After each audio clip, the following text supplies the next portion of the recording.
Good morning everyone.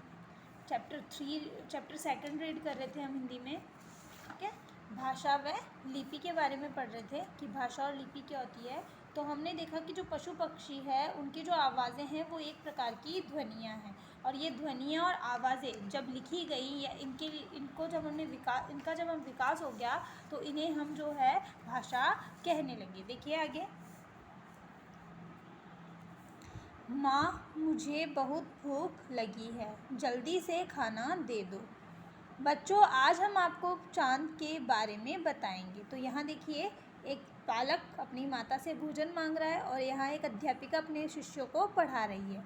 यहाँ बच्चा और अध्यापिका जो भी कह रहे हैं ये भी आवाज़ें ही हैं, यानी कि मैं जो कह रही हूँ और आप जो सुन रहे हैं वो भी आवाज़ें ही हैं।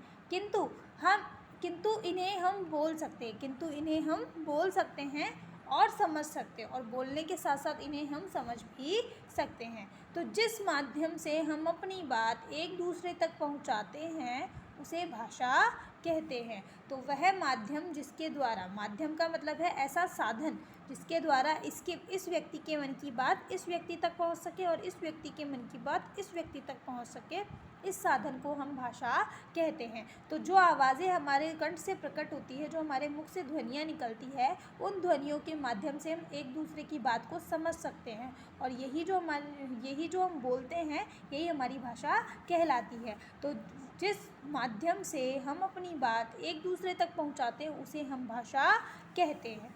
आगे है भाषा के रूप। अपने मन की बात दूसरों तक पहुंचाने के दो रूप हैं।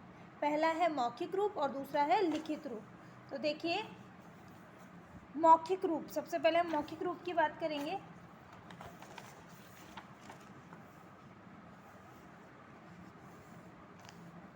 जब हम अपने मन के भाव या विचारों को बोलकर बताते हैं तो उसे मौखिक भाषा कहते हैं।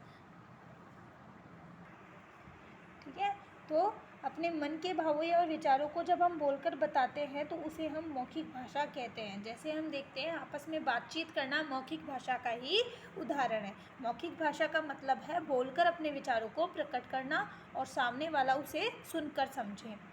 लिखित रूप, जब हम अपने मन के भाव या विचारों को लिखकर बताते हैं तो उसे लिखित भाषा कहते हैं। देखिए, जब हम अपने मन की बात को या विचारों को लिखकर प्रकट करते हैं तो उसे हम जो है लिखित भाषा कहते हैं। जैसे ये मौखिक भाषा का उदाहरण है, यहाँ दादी माँ बच्चों को कहानियाँ सुना रही है, और यहाँ ये लिखित भाषा का उदाहरण है कि ये बच्चा किसी को पत्र लिख रहा है।